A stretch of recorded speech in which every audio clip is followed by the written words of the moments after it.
Darn it, Sony. You can never present the perfect camera, can you? Yeah, and also, why isn't Camilla and I trialling the A1 II? Surely you should have sent us a copy. The amount of Sony gear we've bought.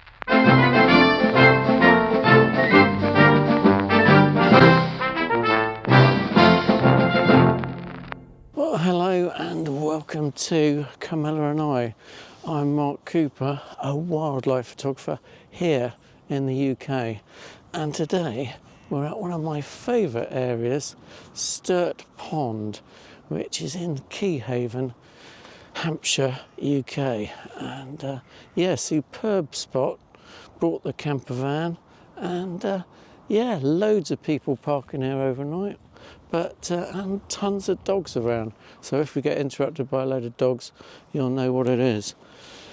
Anyway, trialing a couple of new bits of kit today. One of them, this snazzy smock style jacket. So yeah, comment below please. Is it any good? Does it look any good? Doesn't matter how warm it is or anything else. It's how it looks that counts. Whew. Anyway, yeah, also, what else we got? Oh, we got a pair of waders. They're back in the van. Don't need those at the moment. And mind you, the tide's still coming in. So, yeah, might have to go back for those because I seem to be standing in an ever-increasing puddle. So, yeah, check your tide times before you come out. And one other bit of kit, which, yeah, I'll say till later. Anyway, I thought today I'd give my initial impressions on the leaked specs, the rumours on the Sony A1 II. So possibly out before Christmas. So could be a very nice Christmas present for us Sony users. So yeah, anyway, keep watching. So we've already had a very nice little egret just at the side of the path this morning on Camilla and I. Posed quite nicely. He didn't want to take off, and it wasn't until a dog walker came along and disturbed it that it eventually flew off. And anyway, nice little bit of video and a couple of stills. I think quite a common subject, but very nice in the early morning light. Absolutely superb. And now we have a group of 6, a little flock of 6 cormorants, which are posing and drying off, having just landed, and hopefully they'll go fishing in due course. And indeed, we've just had a flock of teal come into Sturt Pond again at the far end. So yeah, plenty of action so far on Camilla and I. So yeah, it's great. Okay, anyway, yeah, so what are those leaked specs on the A1 II? Well, the first item on the list of leaked specs is the 60 frames per second, an upgrade from the 30 frames per second to 60 frames per second. And I must admit that places it right in the ballpark of what we'd plump for, 60 frames per second. And indeed, using the A9 III at the moment, we have opted for the 60 frames per second mode as our general default position, because it just gives us that extra 100% of frames over the 30 and gives us almost every wing beat. It's not as good as the 120. If you've got a kingfisher diving in, you'd still probably go for the 120 frames per second in a set position with the A9 III. But yeah, 60 frames per second, tick. A1 II, you're on an absolute winner there. Yeah, good start. And there is one potential deal breaker with the A1 II, so yeah, keep watching. I'll save that one till the end. But anyway, yeah, what's the next spec that's particularly good? Well, the odd thing is, it's the same sensor. Apparently, it's the same 50 megapixel sensor. And is this a problem? Would we want a 64 or or more. And I'd say no, it's not a problem at all. The 50 megapixel sensor is the tried and trusted sensor that the A1 uses, and yeah, it's not a problem that they haven't gone beyond 50 megapixels. And in fact, I thought it was a possibility that they may even drop the megapixels to 35 just to get a better frame rate, but obviously they didn't need to do that. So yeah, great. So yeah, 50 megapixels, same sensor, brilliant sensor as the A1. Yeah, we'll take that every day of the week. So yeah, well done, Sony. So yeah, you win on that one. But I suppose the biggest upgrade is the Bionx processors, 2 Bionx processors, which mean that it has all the capabilities, I believe. It'll have the pre-capture, it'll have the animal eye autofocus, it'll have the bird eye autofocus, of course, but it also have insect and probably your own customizable box autofocus as well, just like the A9 III. So yeah, this will take the A1 to new levels, and indeed the levels of technical specification of the A9 III. Amazing. So there are rumours it could be out before Christmas. So yeah, a Christmas present on Camilla and I. Good excuse. And of course the bad news is Father Christmas has to stump up, probably £7,000 here in the UK. There's rumours of it being $7,000. So, yeah. So will Camilla and I be getting one? Ooh. Anyway, part of the reason for making this video was, I suppose, we've been largely promoting the A9 III now for the last 3 months, having purchased one myself. And indeed, it's a superb wildlife camera, as it happens. The technical specifications are superb. But obviously, if you're in the market for a high-end Sony camera, obviously I would delay the purchase now for the A1 II. If I'd known one was coming out for Christmas, would I have bought the A9 III? Well, tricky one. No, probably not, actually. Although, having got ahead with the technical, it's nice having worked the pre-capture now and the subject recognition, having worked with the new technology, I now know what to expect in the A1 Mark II.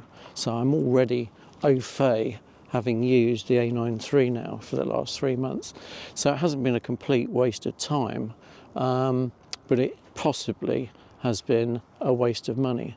And that's, say, largely why I'm making this video today, because if you're choosing between an A9 III and an A1 II, and if it's the specs that are rumoured, obviously as the A1 II, then I would delay your purchase of the A9 III, because you'll probably pick up an even cheaper one, i.e. maybe this one, and go for the A1 II.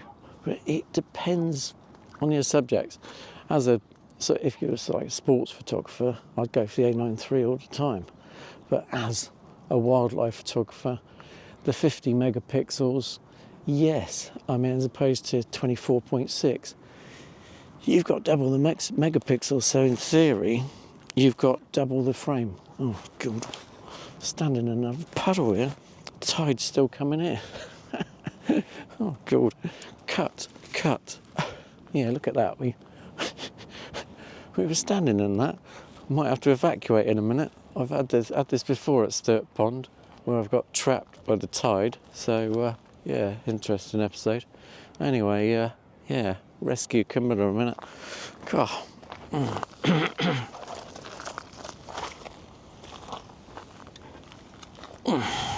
Okay. Right.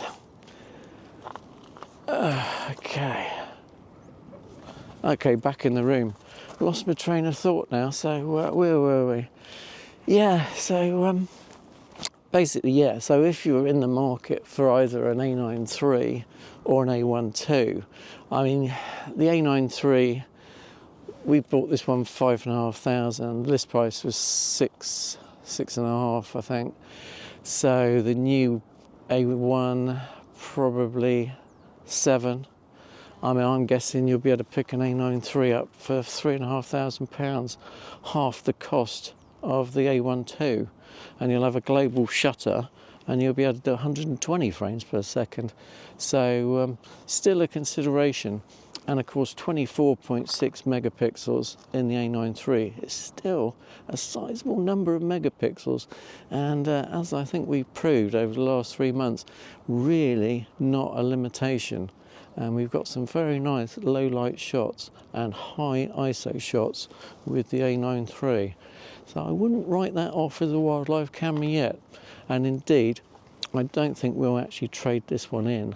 We'll probably keep this as our second body, and we will buy the A1 II, yeah, so you don't have to, because as I say, it is an expensive bit of kit, and we will trial that extensively, obviously, on Camilla and I. Yeah, so don't forget to like and subscribe to the video for obviously more action coming, and indeed a brand new camera, the A1 II, because we'll be putting our list first on the list at Castle Cameras for the A1 II. Mainly for the 50 megapixels, that ability to crop. I mean, you're always in wildlife, let's say, as I said before, we all crop in wildlife, and that's why you go for the 50 megapixels.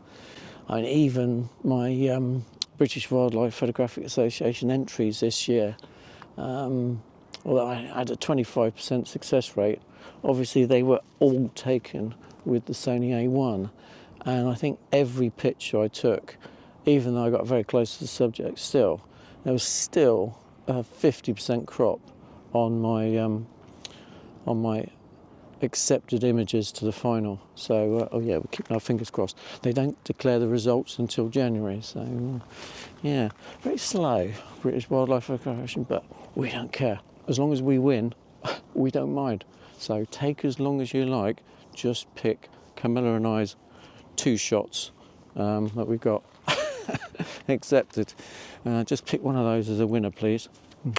Love you. Lovely British Wildlife Photographic Association. Yeah, oh, enough creeping gone. Right, so yeah, anything else happening? Oh, some more cormorants coming in. Yeah, some more cormorants coming in. That's another 3 to add to the 5. So hopefully they're operating later. Lovely. If not, I've got some shots that I can show you from previous visit here, taken with this very combination, using the A9 III and the 600mm, because we are in that known position. We know our subject's going to be a bit further off, so we've gone for the extra reach and the f4 600mm. Superb. Teal taking off. More teal action.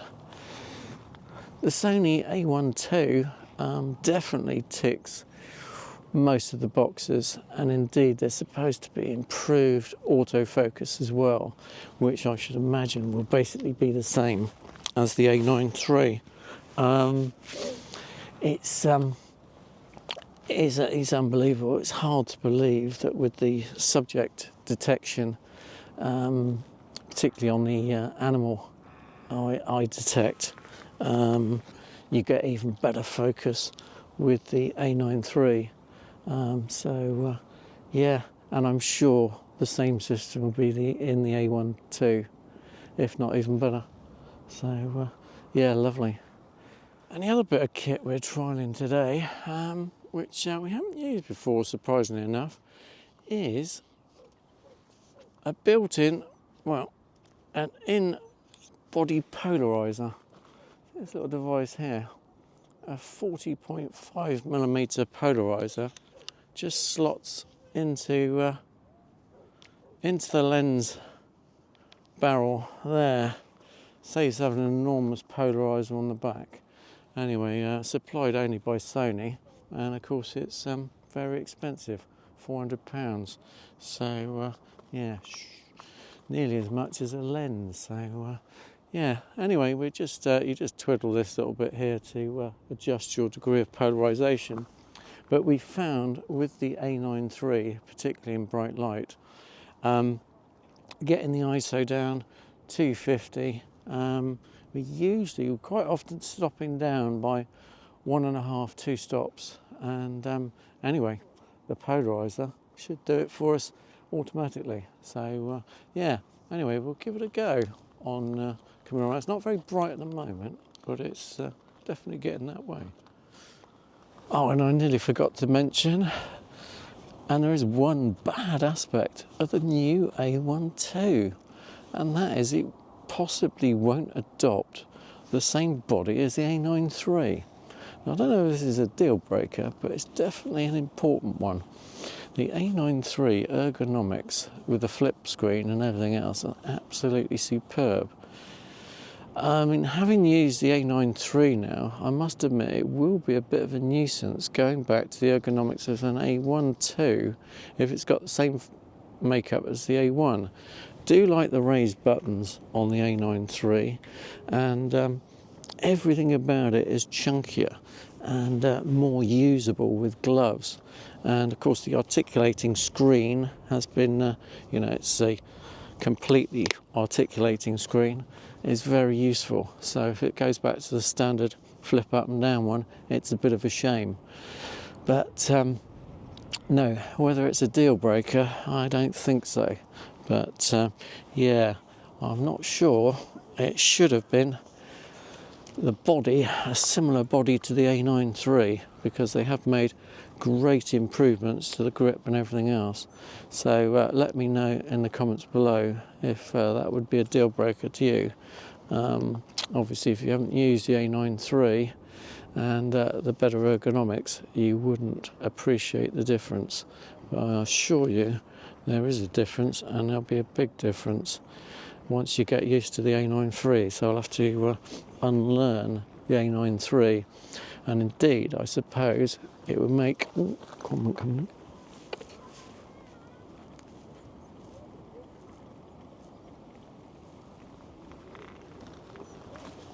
And yeah, Cormorant, and it would make using an A1 II with the old things. I'd have to go back and learn my old skills with the A1, which defeated the object of getting the A9 III. Yeah. Perhaps I'll delay my purchase of the A1 II. Darn it, Sony. You can never present the perfect camera, can you? Yeah, and also, why isn't Camilla and I trialling the A1 II? Surely you should have sent us a copy. The amount of Sony gear we've bought over the years surely entitles Camilla and I to a pre-trial Sony A1 II. Ooh, yeah. This ain't the A1 II. We haven't been specially selected to preview the camera. Darn it. Almost go. That cormorant's a bit close.